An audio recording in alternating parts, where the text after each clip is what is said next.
क्या खोजत है मुक्ति कहो कहाँ पाइए जी। मुक्ति को हाथ व पांव नहीं किस भांति से ते दिखलाइए जी।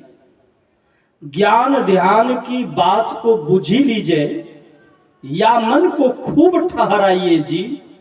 पलटू मुए पर किन्न देखा जीवत ही मुक्त हो जाइए जी। आज हम मुक्ति की लालसा करते हैं, मोक्ष की लालसा करते हैं। स्वाभाविक है, हम आपका ये मानव का जीवन परमात्मा ने जो दिया है ये ईश्वर की भक्ति करके मुक्ति को प्राप्त करने के लिए दिया है। दुख से छूटने की कला का नाम मुक्ति है। दुख का तात्पर्य है कि शरीर संसार के बंधनों से मुक्ति। हम शरीर और संसार के बंधनों से मुक्त हो जाए।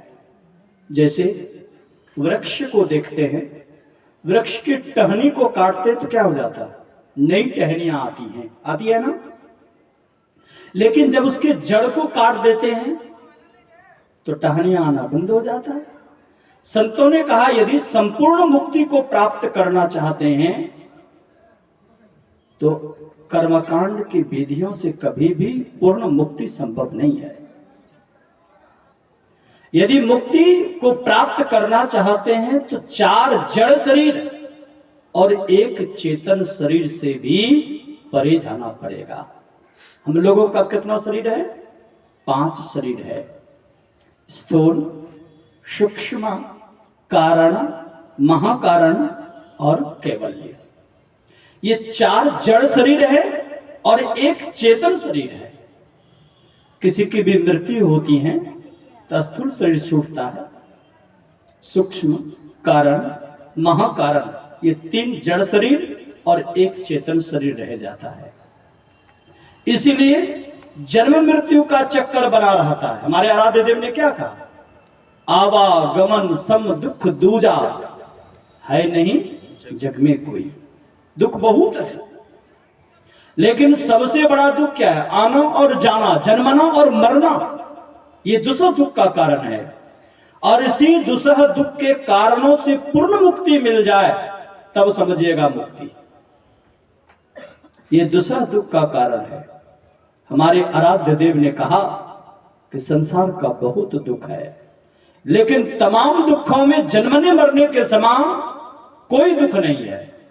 इसी बात को समर्थन किया मदाब्दी शंकराचार्य जी महाराज ने। शंकराचार्य अब के नहीं, जो आदि शंकराचार्य हुए, जिन्होंने जन्म से 3 वर्षों में वेद वेदांत का अध्ययन कर लिया, 5 वर्षों में ब्राह्मणों को शिक्षा देने लग गए थे और 7 वर्षों में साधु बने और मात्र 32 वर्ष तक जीवित रहे। ऐसे महान योगी ने भी भगवान से प्रार्थना की। उन्होंने कहा पुनरपि जननम पुनरपि मरणम पुनरपि जननी जठरे शयनम इहि संसारे खलु दुस्तारे कृपया पारे पाहि मुरारे। इसलिए उन्होंने कहा भज गोविंदम गोविंदम भज मूढ़ मते। उन्होंने भगवान से प्रार्थना किया कि हे प्रभु, मुझे बार बार जन्म मत दो, बार बार मृत्यु की सैया पर मत सुनाओ, बार बार बुढ़ापे की जिंदगी को मत दो, इन तमाम जिंदगियों से मुझे मुक्त कर दो।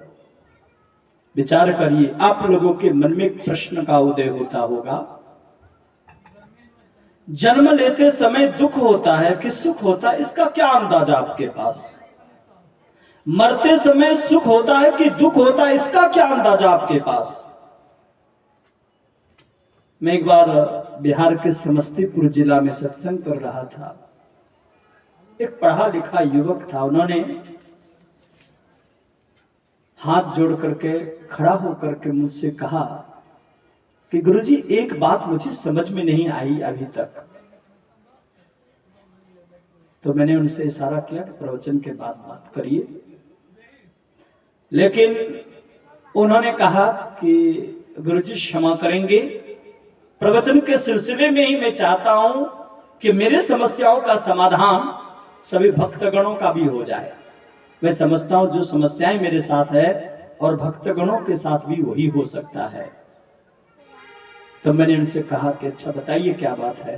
तो उन्होंने कहा गुरुजी एक बात मुझे अभी तक समझ में नहीं आई कि जितने भी संत महापुरुष हुए सबों ने कहा कि जन्मने में दुख होता है, संसार में रहने में दुख रहता है, संसार से मरते समय दुख होता है। एक बात तो मुझे स्पष्ट समझ में आती है कि संसार में रहने में दुख है, लेकिन जन्मते समय दुख होता है कि सुख होता है, क्या आपको याद है, अंदाज है? और मृत्यु आपकी हुई नहीं है तो मृत्यु समय सुख होता है कि दुख होता है, इसका क्या अंदाजा है?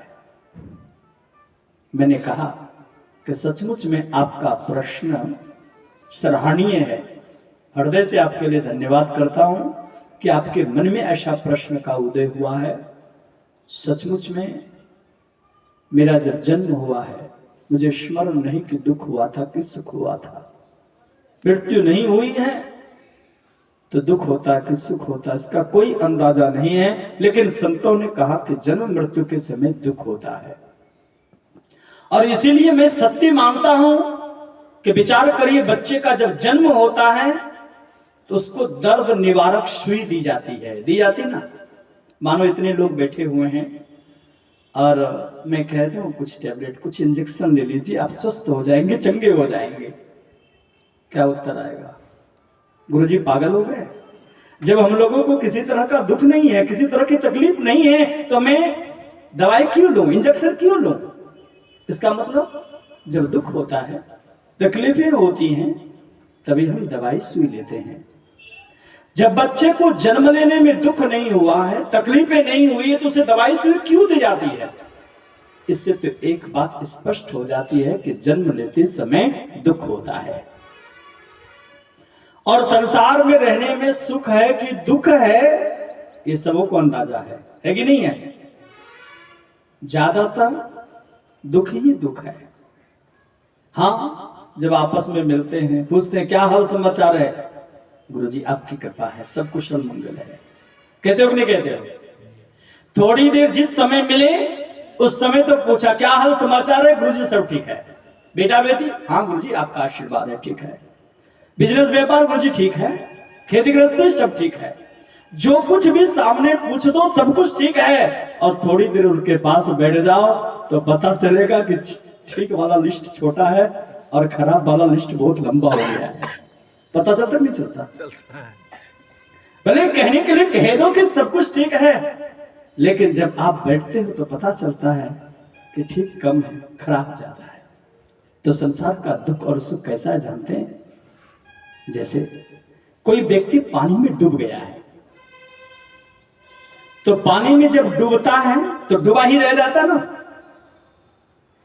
इसका मतलब डूबते हुए लोगों को नहीं देखा, जब डूबता है फिर ऊपर आता, उत्प्लावन बल के कारण वो ऊपर आता है, फिर नीचे जाता, फिर ऊपर आता है, 2-4 बार उपडूब करता है। यदि तैरने के लिए आता तब तो निकल जाता है, और तैरने के लिए नहीं आता तो डूब जाता है।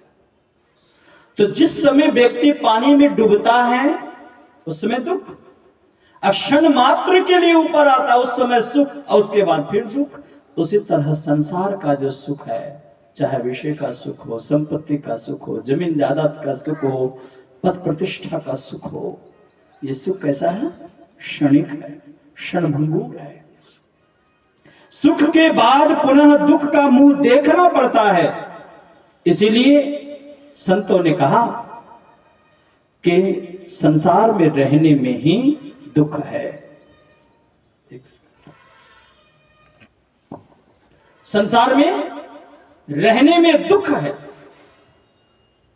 अब संतों ने और क्या कहा कि ज्यादातर दुख ही दुख है, सुख मिलता है तो क्षण मात्र के लिए। इसलिए संतों ने कहा कि जन्म दुखम, और संसार में रहना भी दुख है, और बुढ़ापा भी दुख है। बुढ़ापा के बारे में किसको पता नहीं है?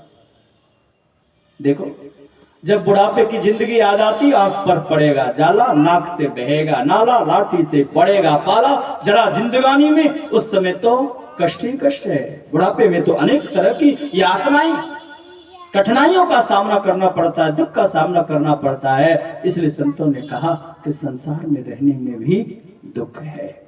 और मृत्यु समय उनका दूसरा प्रश्न था कि मृत्यु के समय सुख होता है कि दुख होता है, इसका क्या अंदाजा है?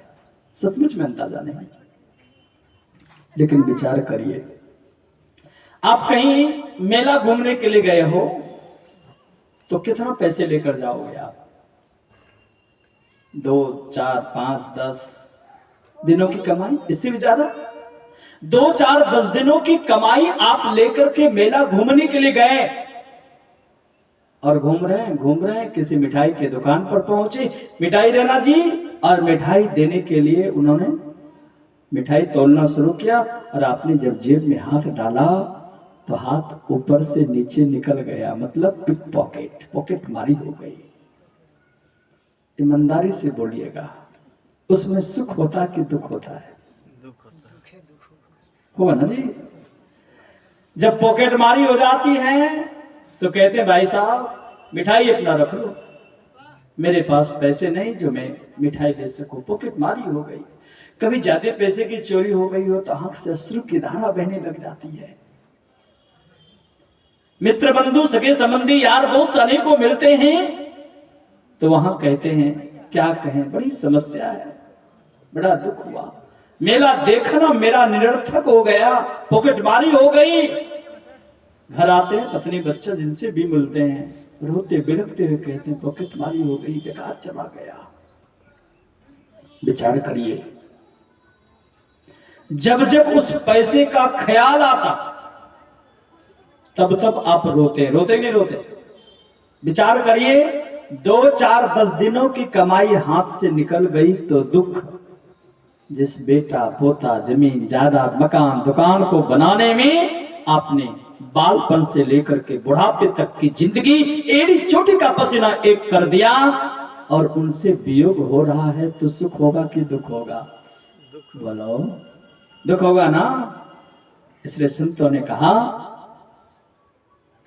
मृत्यु दुखम पुनः पुनः। इससे भी स्पष्ट समझ में नहीं आती तो एक बात और समझिए, आजकल वैज्ञानिक युग है तो वैज्ञानिक तरह की बातों को भी समझिए। ये शरीर की जो संरचना हुई है, परमात्मा ने जो बनाया है, वो 72 करोड़ से भी अधिक नस नाड़ियों के द्वारा निर्मित है। 72 करोड़ से भी अधिक। एक नस नाड़ी इधर उधर खिसक जाता है तो कितने दिनों तक दवाई सुई चलती है इसका ठिकाना नहीं है।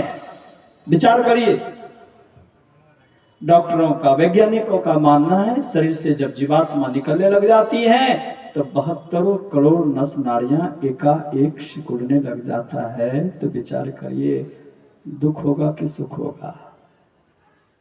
क्या होगा? दुख होगा ना। इसीलिए मृत्यु दुखम पुनः पुनः, मृत्यु का जो दुख है वो विशाल दुख है। इसलिए संतों ने कहा कि जन्म मृत्यु के दुख से यदि मुक्त होना चाहते हो तो उसके लिए क्या करना पड़ेगा? बाहर नहीं, अपने अंदर खोजिए। बाहर में कर्मकांड की अनेकों विधियां करेंगे और सोचेंगे कि शांति मिल जाए, मुक्ति मिल जाए। ये सिर्फ आपके मन के संतावना मात्र है, उससे मुक्ति नहीं मिलेगी। मुक्ति के लिए बाहर नहीं, अपने अंदर ढूंढना पड़ेगा। कबीर साहब ने कहा और हमारे आराध्य देव ने भी कहा, निज तन में खोज सज्जन, बाहर ना खोजना। मुक्ति का नाम किसको कहेंगे? अच्छा एक बात बताइए, यदि माता पिता से बच्चे बिछुड़ जाएं तो सुख होगा कि दुख होगा? बोलो, दुख होगा ना।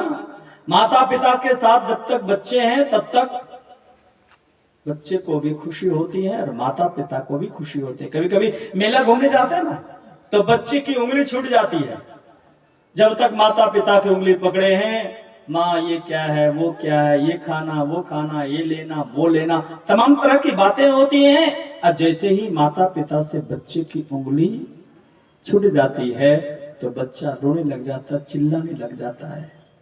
उस रोते बिलखते हुए बच्चे को शांत करने के लिए मेला मालिक क्या करते, मिठाई देते, खिलौना देते हैं।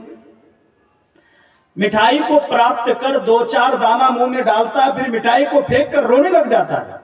खिलौना देता है, खिलौने में भी 2-4-5 मिनटों तक खेलता है, फिर खिलौने को भी फेंक कर रोने लग जाता है। यदि उस बच्चे को प्रधानमंत्री के गोद में बिठा दिया जाए तो बच्चे का रोना बंद होगा कि नहीं होगा? ऐसी बातें करते हैं जो पूरे देश के मालिक हैं, उनके गोद में बिठाएंगे फिर भी बच्चे का रोना बंद नहीं होगा, हरगिज नहीं होगा। क्यों? रो क्यों रहा था बच्चा? न तो मिठाई के लिए न खिलाना के लिए, वो रो रहा था प्रधानमंत्री के गोद के लिए, है ना? नहीं, माता पिता के लिए। तो जैसे माता पिता के लिए बच्चा रो रहा था, माता पिता से उनको मुलाकात हो गई, बच्चे का रोना बंद हो जाता है। ठीक उसी तरह संतों ने कहा कि हम लोग जो दुखी हैं वो दुख का कारण है परमात्मा से वियोग, और पुनः परमात्मा से मिल जाना उनको हम क्या कहेंगे? योग। वियोग में दुख और योग में सुख। इसी योग का नाम क्या है? मुक्ति है। और ये मुक्ति मरने के बाद नहीं। ऐसा नहीं समझिएगा कि मैं मर जाऊंगा तो बेटा पोता श्राद्ध वृक्षि पिंडदान आदि करवा देंगे तो उससे मुक्ति मिल जाएगी। ऐसा शास्त्रों में एक भी प्रमाण नहीं है। है प्रमाण? नहीं है। और यदि बाहरी कर्मकांड की विधियों से यदि मुक्ति मिली होती तो विचार करिए, धुंधकारी 1 नंबर का दुष्ट था, पापी था कि नहीं था? सुने ना कहानी? 1 नंबर का पापी था और उनके भाई का नाम था गोकर्ण। यह तो सगा भाई नहीं था, गाय के उद्र से जन्म हुआ था, पूरा शरीर मनुष्य का था लेकिन काम था गाय के तरह, इसलिए उनका नाम पड़ा था गोकर्ण। और गोकर्ण किनके द्वारा जन्म लिया? गौ के उद्र से और महात्मा जी के द्वारा प्रसाद से उनकी उत्पत्ति हुई थी। फिर भी उनके घर पले थे, भाई मानते थे। जब गोकर्ण महात्मा के जीवन में चले गए, इधर धुंधकारी बहुत कुकृत कर्म करता था। एक बात मैं बताना चाहूंगा, लोग ये समझते हैं कि मैं जो कुछ करता हूं वो करते हुए किसी ने देखा ही नहीं तो कर्म का फल कैसे भोगना पड़ेगा, ये सोचते हैं ना जी। बहुत लोग इसी भ्रम में पाप पर पाप करते चला जाता है। और याद रखिए, रामकृष्ण परमहंस का वचन है कि पाप और पारा को कोई भी व्यक्ति हजम नहीं कर सकता। पारा को कोई छिपा करके खा ले तो शरीर को फोड़ कर निकल जाता है। उसी तरह आपके द्वारा किया हुआ पाप आपके जीवन को अधोगति के तरफ, नाश के तरफ, दुर्गति के तरफ जाने से कोई बचा नहीं सकता। लेकिन लोग ये समझते हैं कि मैं जो कुछ कर रहा हूं किसी ने देखा ही नहीं तो कर्म का फल कैसे भोगना पड़ेगा, और इसे भ्रम में न जाने कितने कुकृत कर्म कर बैठते हैं। एक बात विचारिए, मानो कोई सामान है आपके पास, किसी ने चुरा लिया, आपने नहीं देखा, किसी से पूछा, उन लोगों ने भी कहा नहीं देखा है। ईमानदारी से बोलिए, किसी ने उसको चुराते हुए देखा कि नहीं देखा? बोलिए, देखा कि नहीं देखा? देखा है। किसने देखा? ईश्वर ने। थोड़ी देर के लिए लोग बोलेंगे ऊपर वाले ने देखा, है ना। मान लो ऊपर वाले ने नहीं देखा, तब किसी ने देखा कि नहीं देखा? किसी ने देखा कि नहीं? जिन्होंने चोरी की उसका तो दिल जानता है ना जी कि मैंने चोरी की, ये खराब काम है। ईमानदारी से बोली, जब अच्छा आप काम करते हैं तो भीतर से आवाज निकलती कि नहीं, ये दुनिया जो कुछ कहती कहने दो, परंतु मैंने तो अच्छा किया है, हृदय से आवाज निकलती है। और जब कोई आप खराब काम करते हो तो सबसे पहले आत्म क्षीण हो जाता है, आत्मशक्ति क्षीण हो जाती है, आपको भीतर से डर लगता है। और दूसरी बात, मन में एक बात जरूर उठती है, ये काम मैंने खराब किया। बोलो आती नहीं बात? आती है। कोई देखे ना देखे, परंतु आप तो देखते हो ना, भगवान के दरबार में कर्मों के लिखा पढ़ी करने वाले मुंशी जी आज भी हैं। पता है किस जाति के हैं? पहले जो जमीन की लिखा पढ़ी होती थी, किस जाति के मुंशी मुनि हुआ करते थे? लाला कायस्थ होते ना। तो सब जगह तो जातियों में परिवर्तन हो गया, परंतु भगवान के दरबार में आज भी कायस्थ जाति के मुंशी मुनि में है। विश्वास हो रहा है? हो रहा है विश्वास? कहेंगे गुरुजी ये जाति पाति की बात कहां से आ गई? कायस्थ का अर्थ है काया में जो स्थित है, और काया के अंदर क्या स्थित है? ईश्वर अंश, जीव अविनाशी। ईश्वर का अभिन्न अंश है। यह आत्मा क्या है? परमात्मा का अभिन्न अंश है। ईश्वर अंश, जीव अविनाशी। कोई देखे ना देखे, परंतु आपका दिल जानता है ना जी। अब दिल परमात्मा, आत्मा क्या है? परमात्मा का अंश है। तो यदि आत्मा जान जाए तो परमात्मा से छिपा हुआ रहेगा। तो विचार करिए, आप जब भी कर्म करो, कि रात में करो कि दिन में करो, आकाश में करो कि पाताल में करो, ब्राह्मण करे कि शूद्र करे, स्त्री करे कि पुरुष करे, पढ़े लिखे लोग करे कि अनपढ़ गंवार लोग कर्म करे, जैसे कर्मों को करेंगे तो वो कर्म का फल आपको भोगना पड़ेगा। क्योंकि कर्म करते हुए स्वयं आपने देखा है, वो कर्म के फलों का एहसास आपने किया है। हृदय से ये बात समझ लो कि आपके द्वारा ये बात समझ में आ जाए कि जो मैंने किया अच्छा किया है। तो ईमानदारी से समझ लेना, उस कर्मों का परिणाम सदैव आपके लिए अच्छा होगा। दुनिया की नजर में पवित्र बनने की आवश्यकता नहीं है। संतों ने कहा स्वयं की नजर में अपने आप को पवित्र बना लो, और स्वयं की नजर में जब अपने आप को पवित्र बना लोगे, तब किसी मुक्ति की आशा आपके अंदर नहीं रहेगी। आज जो मुक्ति करते ना, जैसा मन तैसा कर्म, जैसा करना हो करते चले जाओ, और अंतिम में बेटा पोता ये सब श्राद्ध वृक्ष के पिंडदान करवा देंगे, उससे शांति मिलेगी। ऐसा नहीं। और यदि ऐसा होता तो कुकृत कर्म करने वाला वो धंधुकारी उनके उद्धार के लिए गया में जाकर पिंडदान दिया। कहां पिंडदान दिया? गया में। गया जी में जाकर के पिंडदान दिया और श्राद्ध कर्म किया, अनेकों कर्म कांड की विधियां की। फिर लौट करके आया तो कभी भैंसा का रूप, कभी बकरा का रूप, कभी भालू का रूप, कभी राक्षस का रूप, कभी अनेकों तरह के रूप को सामने में दिखाने का प्रयास करने लगे। संत का एक गुण है, क्या पता है? वो निर्भीक होते हैं। क्या होते हैं? निर्भीक। उनको डर नहीं लगता। और इसीलिए जो संत होते हैं वो कभी बॉडीगार्ड नहीं रखते। जो बॉडीगार्ड रखते हैं उसको भगवान पर विश्वास नहीं है, भरोसा नहीं है, ये समझ लो वो संत नहीं है। याद रख लीजिए, वो संत नहीं है। संत का एक पहला गुण है निर्भीक होना। हाँ, वो डरते हैं, आपने किए हुए कुकृत कर्मों से डरते हैं, इतना याद रखना चाहिए। और जो संत हो जाएंगे वो कुकृत कर्म करेंगे ही नहीं, तो डर के साथ होगा डर। यहाँ तो गोकर्ण जी महाराज संतत्व की गति को प्राप्त करने वाले दिव्य महापुरुष थे। उन्होंने कमंडल से जल निकाला, अभिमंत्रित करके छिड़क दिया। तुम कौन हो जी? तो रोते हुए उन्होंने कहा मैं धंधुकारी हूं, मेरी बड़ी दुर्गति है। जहां मलमूत्र का त्याग लोग करते हैं वहीं मेरा निवास होता है। इतना ही नहीं,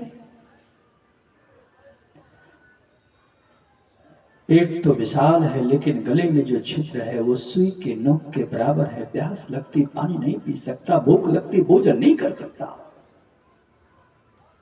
बहुत कष्ट हो रहा है, बहुत यातनाओं को सहना पड़ा है, मैंने बहुत पाप कर्म किया है। देखना, कभी कभी पाप कर्मों का एहसास व्यक्ति को हो जाता है। मैंने अपने जन्म स्थान में देखा, एक बनारसी नाम करके थे, बनारसी चौधरी। उसको लोग नक्सुरका बनारसी भी बोलते थे। वो बातों बात करते थे ऐसे। सुबह सुबह का समय होता था, आज से, क्योंकि मेरे जीवन में 30 साल तो लगभग साधु जीवन में पूरने वाला है, उससे पहले की घटना है। जो काम जो सौदा कहीं नहीं मिलता था उनके मिलता था, लेकिन 1 रुपए का चीज 4 रुपए 5 रुपए देता था। तिगुनी चौगुनी पचगुनी जितना मौका मिल गया उतना। सुबह सुबह साइकिल में हवा भरना है तो उसमें 5 पैसे या 10 पैसे हुआ करता था, लेकिन वो 1 रुपया देता था। भरना है तो भरो, नहीं तो जाओ। अभी बोहनी का समय है और बोहनी के समय में वो 10 पैसे के बदले में 1 रुपया लेता था। और उसका बोहनी का टाइम कितने बजे तक होता था पता? 11 साढ़े 11 बजे तक बोहनी ही होता था उनका। यानी सुबह से 50 आदमी भी हवा भरवाएगा तब भी वो 1 रुपया लेगा, क्योंकि अभी बोहनी का समय है। उनके पुत्र लोग कहते थे ऐसा क्यों करते हैं? 2 रुपए की चीज 5 रुपए 10 रुपए में, किसी के यहाँ नहीं मिला वो जान जाता था, किसी के यहाँ से नहीं मिला है तो मेरे पास आया है तो 2 रुपए का 5 रुपया लेता था। और मैंने जीवन में देखा उसके पैर हाथ दोनों कट कट करके गल गल करके गिरने लगे, कीड़े हो गए थे। बेटा सब भी सेवा नहीं करता था। बेटा लोग तो यही कहते थे और लूटिए धन, ये कुकृत कर्मों का परिणाम है। जब आपने पाप किया तो आपके पाप के परिणाम को मैं क्यों झेलूं? मरना है मरिए इसे। तब अंतिम क्षण में रोता था, सचमुच में मैंने बड़ा पाप किया है। याद रखिए, समझनी इतनी बात है, जीवन 2 दिन का। जब 2 दिन का जीवन है, संसार के चाहे जितनी भी वस्तुएं अर्जित कर लें वो हमारे साथ जब जाने वाला ही नहीं है, तो हम पाप करके अपने कर्मों को कुकृत कर्म करके कर्मों को क्यों बिगाड़ लें? धंधकारी ने कहा कि मैंने बहुत पाप किया है, बड़ी दुर्गति हो रही है, मेरा किसी तरह उद्धार करिए। महात्मा गोकर्ण ने कहा कि तुम्हारे उद्धार के लिए मैंने गया जी में पिंडदान दिया, श्राद्ध कर्म किया, अनेकों कर्म कांड की विधियां की, परंतु शांति नहीं मिली। कहा भैया शांति नहीं मिली। कथा तो बहुत लंबी है। उन्होंने भगवान सूर्य से प्रार्थना की। भगवान सूर्य ने कहा एक उपाय, सप्ताह ज्ञान यज्ञ किया जाए, और यदि वो हो प्रेत मनियों पूर्वक सप्ताह ज्ञान यज्ञ में बैठकर सत्संग की बातों को सुनेगा तो उन्हें प्रेत योनि से मुक्ति मिल सकती है। तो गोकर्ण जी महाराज स्वयं कथा व्यास बने और धंधुकारी ने कथा श्रवण किया। कहा जाता है बांस के कोर में, बांस होता ना टहनी, टहनी में बैठकर सूक्ष्म रूप धारण करके कथा को श्रवण किया।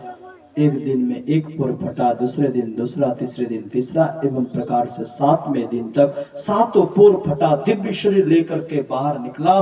गोकर्ण जी महाराज को प्रणाम किया। कहा भैया सत्संग के प्रभाव से आज मैं प्रेत योनि से मुक्त हो गया। कर्मकांड की विधियों के द्वारा प्रेत योनि से भी मुक्ति नहीं मिल सकी। तो विचार करिए, हम लोग प्रेत योनि से मुक्ति चाहते हैं कि पूर्ण जीवन मुक्ति चाहते हैं? क्या इच्छा मुक्ति होगी? कहेंगे पूर्ण जीवन मुक्ति चाहिए। ऐसी इच्छा होगी ना? नहीं तो पूर्ण जीवन मुक्ति के लिए संतों ने कहा कि बाहर भटकने की आवश्यकता नहीं है, और वो भी मरने पर आशा मत रखिए। आज लोग मुक्ति के लिए क्या करते बताएं?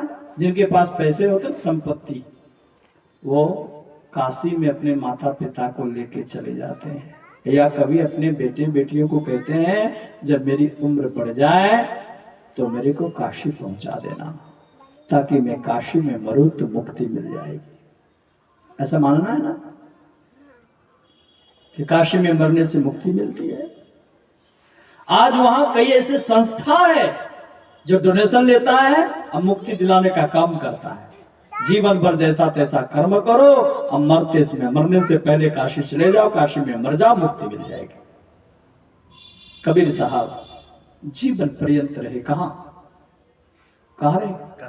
काशी में जीवन पर्यंत। लेकिन जब शरीर का परित्याग करने का समय आया तो उन्होंने कहां परित्याग किया? मगहर में। क्यों? उन्होंने कहा जो तन तजे काशी कबीरा, तो राम ही कौन निहोरा रे। यदि काशी में मरने से मुक्ति होती तो प्रभु की भक्ति करने की आवश्यकता क्या थी? राम की भक्ति करने की आवश्यकता क्या थी? तब तो जीवन भर जैसा तैसा कर्म करो, अब मरते समय काशी में मर जाओ, मुक्ति मिल जाएगी।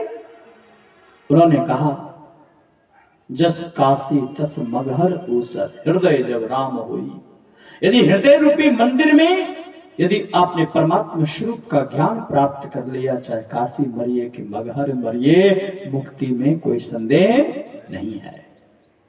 तब रामायण में लिखा है, महामंत्र जोई जपत महेशु, काशी मोक्ति हेतुपदेशु।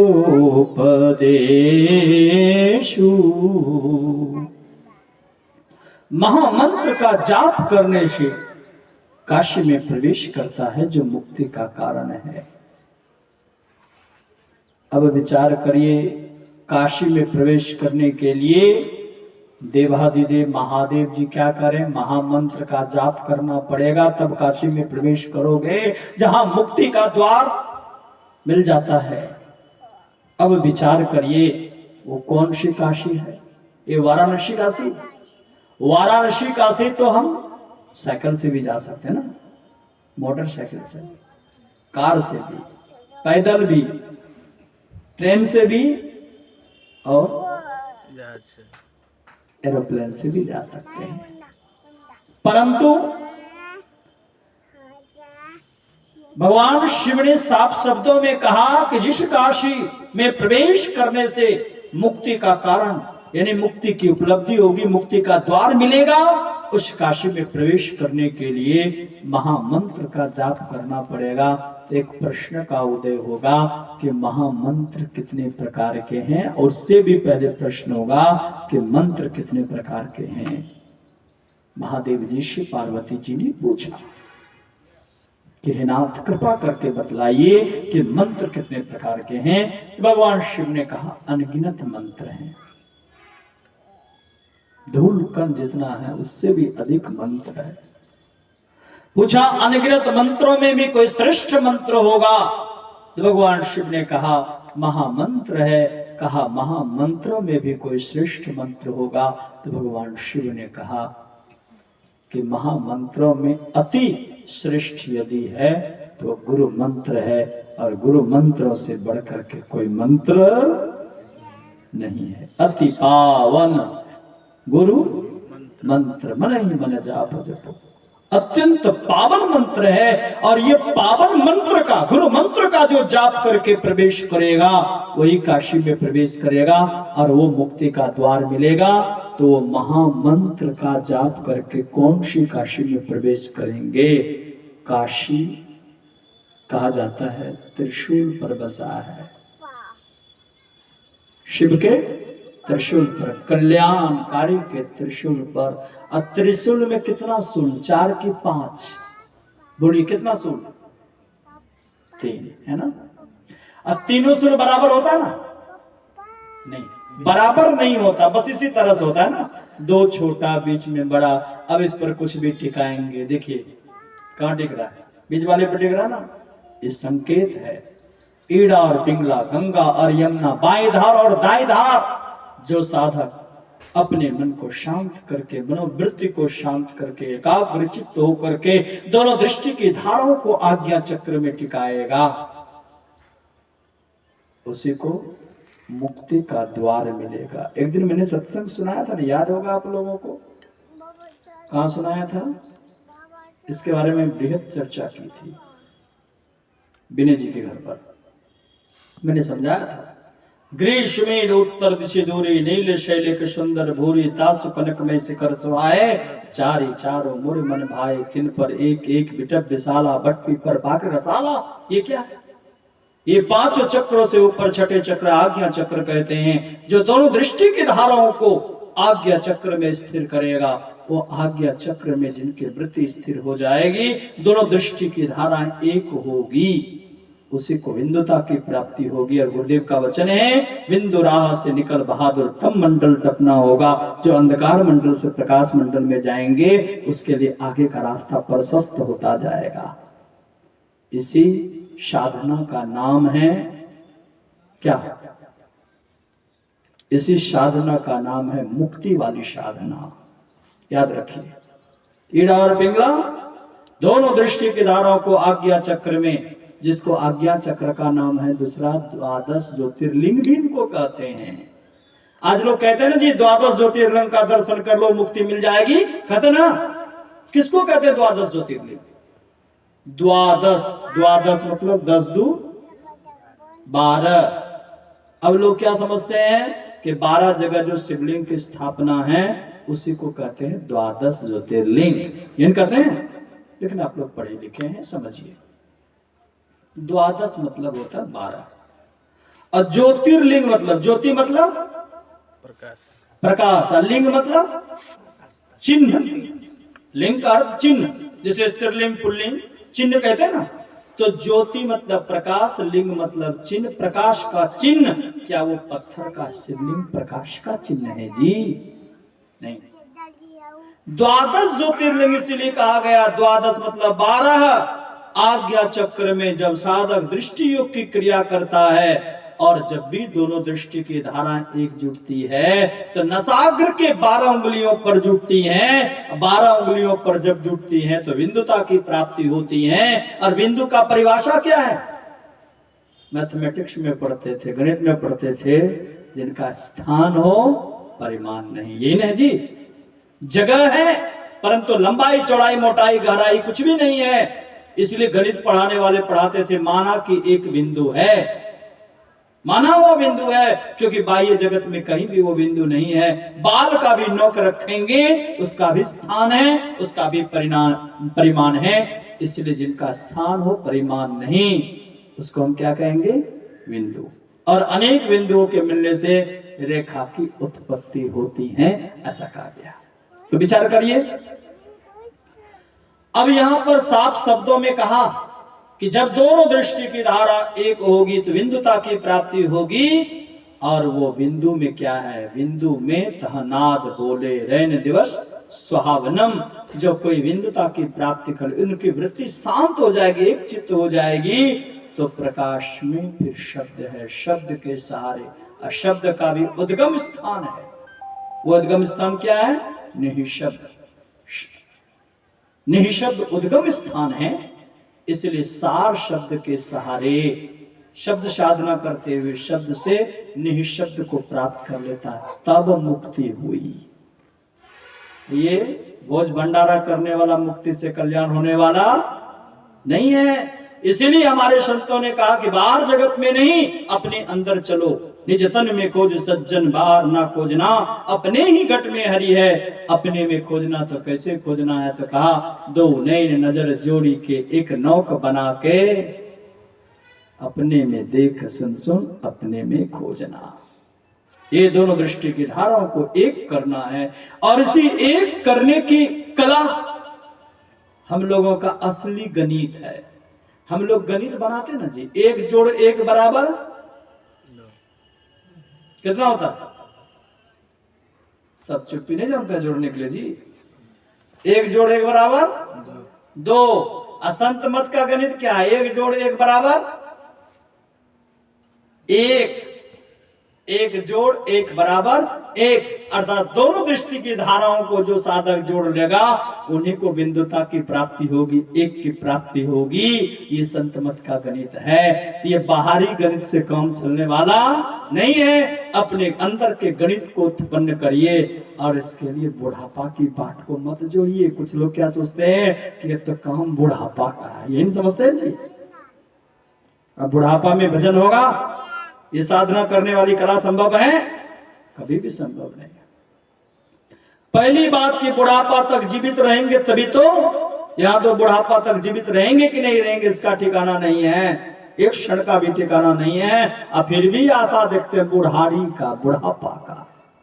कितने तो माता के उद्र से मृत्यु की सैया पर सोए हुए बाहर निकलते, कितने का जन्म होता है, छठी नहीं होती कि छुट्टी हो जाती है। कितने हाथ पांव के बल चल भी नहीं पाते, घुड़क नहीं पाते, लुढ़क करके चले जाते हैं। कितने किशोरावस्था पाकर, कितने जवानी पाकर वृद्धावस्था में तो वृद्धा पेंशन लेना ही पड़ता है, फिर का ठिकाना। लेकिन लोग आशा देखेंगे कि सब काम हो जाए तो भजन करेंगे। बीच में ही बीच घंटी बज गई तो भजन कर पाओगे? इसलिए संतों ने कहा, ऋषियों ने कहा, उत्तिष्ठता जागृता पराप्प वारान्नी बोधतो दृश्य धारा निशिता वृत्तिया दुर्गम पथस्तत् कवयो वदन्ति।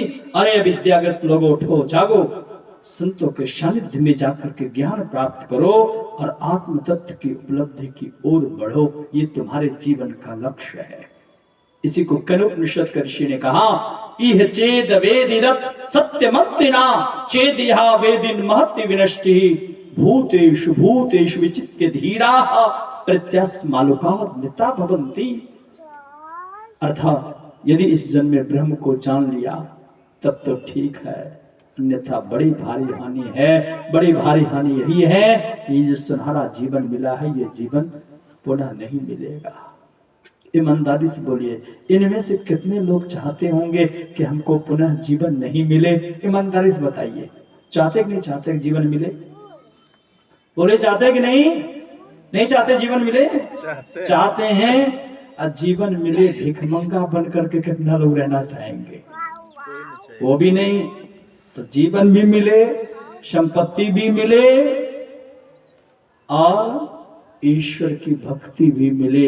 इसके लिए संतों ने कहा, संतों से युक्ति जानकर भजन करो। और भजन करते करते यदि अपने जीवन में भक्ति के संस्कार को बोलोगे तो उसका परिणाम क्या निकलेगा? भक्ति बीज बिनसे नहीं, कब तक जो जुग जाए अनंत। ऊंच नीच घर जन्म ले, क्यों संतों को संत। भक्ति रूपी बीज का कभी विनाश नहीं होता है। इसलिए भक्ति के बीज को अपने जीवन में बोइए और वो बोने की कला, वो ज्ञान बोने का काम कौन करते हैं? गुरु। इसलिए अंतिम में हम लोग रोज इस स्तुति में गाते हैं, सदगुरु करुण कर तर ठहर धर में ही जाबे पार में। सदगुरु की करुणा दृष्टि यानी कृपा पात्र, उनके सेवा करिए। उनके आज्ञा का, सबसे बड़ा सेवा किसको कहते हैं? आज्ञा का पालन करना। तो गुरु के आज्ञा का पालन करते हुए यदि गुरु से युक्ति जान करके भजन करोगे तो भजन करने का परिणाम यही निकलेगा कि वो भजन आपको मुक्ति की ओर ले जाएगा। वही भजन उत्तम संस्कार प्रदान करेगा। वही भजन करने वाले एक उत्तम संस्कृति को जन्म देती है और वही संस्कृति हमारे और आने वाली पीढ़ियों के भी संस्कार को बनाता है। तो हम लोगों को अच्छा कर्म करते हुए गुरु से युक्ति जान करके भजन करना चाहिए। यही आप लोगों की सेवा में सुनाया। बोलिए श्री सद्गुरु महाराज की जय। आप लोग को बैठाने में भी बहुत कष्ट, बैठने में भी बहुत कष्ट हुआ होगा, क्योंकि प्रातः काल से आप लोग बैठे हैं, प्रतीक्षा कर रहे हैं और मैं रात भर प्लेटफॉर्म पर बैठा हूं। अफसोस की बात है, पूरे 7 बजे से लेकर के 1 बजे आश्रम से निकला हूं, लगभग 1-1:30 बजे, और तब से परेशान रहा। जो गाड़ी विलंब भी आती रही, फिर भी मेरे मन में था कि प्रातः काल का सत्संग हर जगह प्रचार किया गया है। यदि सत्संग नहीं होता है तो ये बात बिल्कुल झूठ हो जाएगी। हमारे आदरणीय श्री दिलीप बाबू ने कहा कि बाबा क्या करें। मैंने कहा कि मैं नहीं भी जा पाऊंगा। हमारे आदरणीय विनोद बाबू भी बोले, मैंने कहा नहीं भी जा पाऊंगा तब भी स्तुति प्रार्थना ग्रंथ पाठ जरूर करिए, मैं प्रयास करूंगा। और गुरुदेव की ऐसी कृपा हो रही कि पटना के बाद जो गाड़ी की स्पीड बढ़ी तो मुझे उम्मीद की किरण, मेरे अंदर उम्मीद की किरण जगी कि थोड़ा मैं कष्ट सह करके भी लेकिन जाऊंगा, आप लोगों के बीच बैठूंगा। तो मैं आया और पुनः आप लोग अपराह्न काल का सत्संग का लाभ लेंगे। अभी लगभग 11:30 बजने को है, सब लोगों को भूख भी लग गई होगी, इसलिए वाणी में यही विराम देता हूँ। और सबों के लिए, शुभ उन्नति के लिए, शुभ कल्याण के लिए मैं गुरुदेव से प्रार्थना करता हूँ कि सबके ऊपर आपकी कृपा बनी रहे और पुनः अपराह्न काल के सत्संग में लाभ लेंगे। बोलिए गुरुदेव भगवान की जय। कंजूसी मत करिए, प्यार से बोलिए श्री सद्गुरु महाराज की जय।